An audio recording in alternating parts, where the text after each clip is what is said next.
Hey everybody, it's Jason Blaha here, and I had a few different subscribers ask me what do I think about Ben Pakulski saying that progressive overload doesn't matter. So let me put on my +5 hat of weaponsmithing. Let's do a little bit of crafting and let's talk about that, because I had to go actually see what he's saying, and it's just so ridiculous that Ben needs to over-convolute this. I do understand where he's coming from with the statements he's making, and we'll get to that in a minute. But to suggest that progressive overload itself isn't true when every single exercise scientist in the world knows that it's the key to muscle growth. They know that it's the key to adaptation, to gaining strength, to getting bigger, all of these things. This isn't even a point of dispute. And progressive overload being you subject the muscles to more workload over time. And that can happen through a number of ways. It can happen through direct mechanical tension by weight on the bar. It can happen through increased workload and metabolic fatigue by adding reps, or even a smaller amount of metabolic fatigue through adding sets. All right, but weight on the bar is usually the most effective means, but you can't just keep increasing the weight indefinitely, obviously. So things like increasing reps, increasing volume, all of these things are tools to increasing workload, to increasing overload. And without this, there is no new muscle growth stimulation in the body unless you are on very large amounts of drugs. Now, because Ben being an IFBB pro and working with a lot of other bodybuilders, they maybe have a different set of rules to follow, because you know what? If you're using tons of drugs, obviously a different set of rules apply to you. But that's not going to apply to people who use modest amounts, or like most people, use nothing at all. Let's be realistic here. And this is where this bodybuilder nonsense comes in, where they always want to over-convolute things. Essentially what he is saying is that it doesn't matter, because he's talking about moment arms and things of, that if your angle changes, you could actually put less tension on the pecs. So he's saying tension matters more than progressive overload, which again is insane. All right, because if you're doing most exercises correctly, you're using the same technique, and that's something we talk about in progressive overload. It's not just weight on the bar, it's moving the weight the same distance, using the same technique. Obviously, if you do something to cheat the weight up, you completely shift your angle over to make the weight easier to lift, meaning it's coming off of some muscles more than others. Obviously, that muscle is receiving less stimulation. If you do something to reduce the distance you travel, such as a bigger arch on the bench press, so that you cut 3 or 4 inches off of the bottom, the hardest part that puts the most stretch on the pecs, then obviously it's not progressive overload, because that's the thing. Progressive overload isn't just weight on the bar. It's how much work the muscle is doing. And so he's over-convoluting something that's completely understood already and trying to change the goalpost. To say that progressive overload doesn't work or doesn't matter because some people could on some exercises change these things is insane. It is just completely avoiding the topic. If people need to understand that it's still progressive overload. If you are using the exact same angles and range of motion on exercise and you don't increase the workload on that exercise, you will stop growing. All right, so he has done nothing to even explain that. He doesn't. I hope he grasped that fact. That yeah, weight on the bar does matter. Weight on the dumbbell does matter. And he's again only used the example of talking about like dumbbell stuff for the chest. Well, I'm sorry, but dumbbells, for most people who are serious about getting really big and strong, are going to be secondary exercises. You're going to be using big, heavy barbell work or weighted dips or other exercises to where you don't have adjustable angles that you can do. Furthermore, he's even talking about, having, they could have it further out. Well, if you're bringing the dumbbells way further out, you're just asking for an injury anyways. No one who understands biomechanics, who doesn't want to get injured, would do really wide out dumbbell presses with their elbows flared and everything.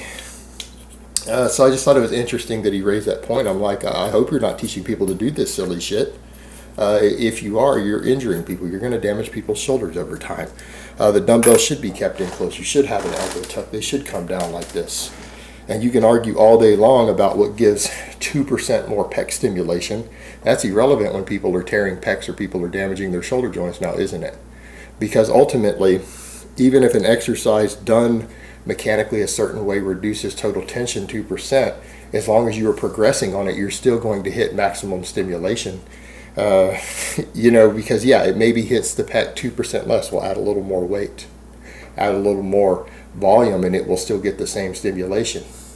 And that's the thing that people need to remember. Yeah, there are some variations of exercises that allow you to do more weight through the same range of motion because they do change angles.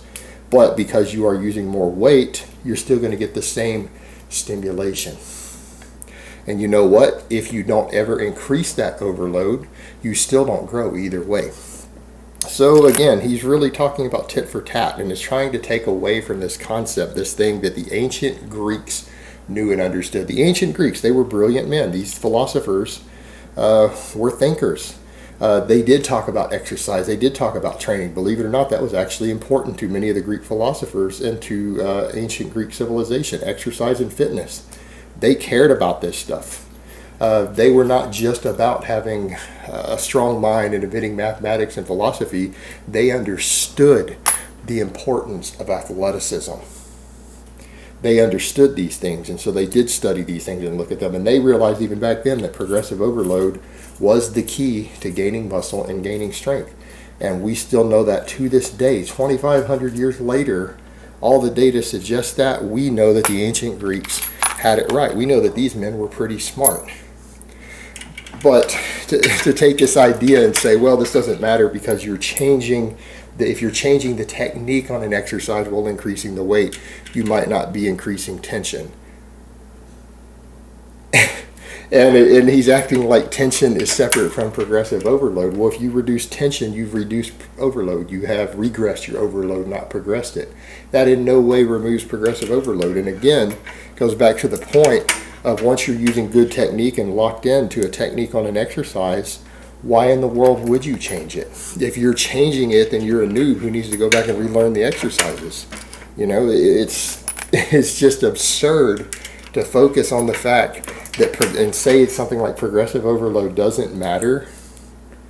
Doesn't matter because someone could change the angle they're doing an exercise when they add weight, and therefore the extra weight on the bar might not provide additional stimulation. So only tension matters.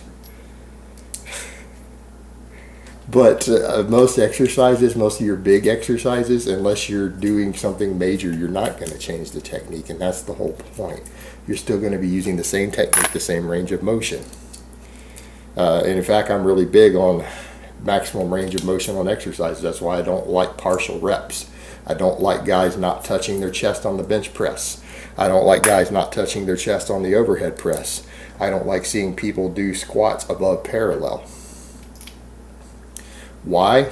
Because full range of motion gives better muscle activation even with a lighter weight, and it improves overall strength more. And I'm essentially saying the same thing he is there, that yeah, it's all about tension, but tension itself has to follow the rules of progressive overload still. If you're using the exact same range of motion and technique and hitting the moment arms at the same angle, and you never increase overload, it doesn't matter because you're not going to grow from it. Again, this is another example of a bodybuilder trying to convolute basic training concepts and make them more complicated than they really are. And it's really absurd, and at a certain point you got to just roll your eyes at these guys and the stupid shit that they come up with to try to sound scientific. You know, and bodybuilders are bad about that, guys. They really try to convolute training. They really try to convolute training, and they try to make this stuff more complicated than it needs to be. And I'm sorry, it isn't. The only time it becomes complicated is sometimes figuring out a recovery curve, figuring out a progression rate. And again, back to progression rates. Progression is everything. Progression is everything.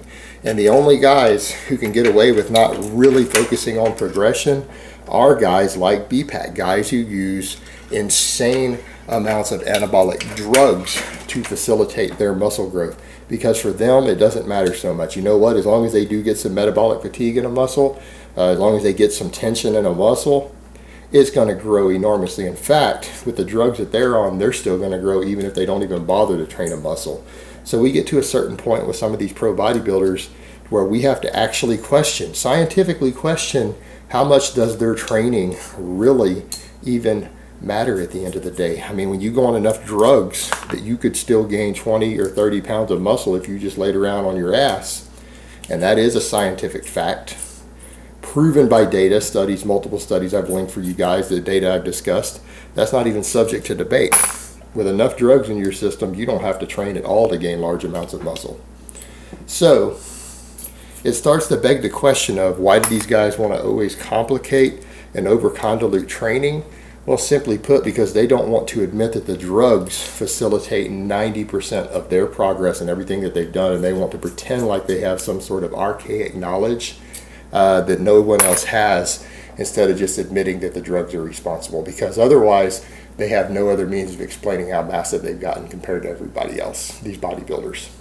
All right, guys, so that's really all I have to say on that today. I hope it's been informative, and I will talk to you guys next time.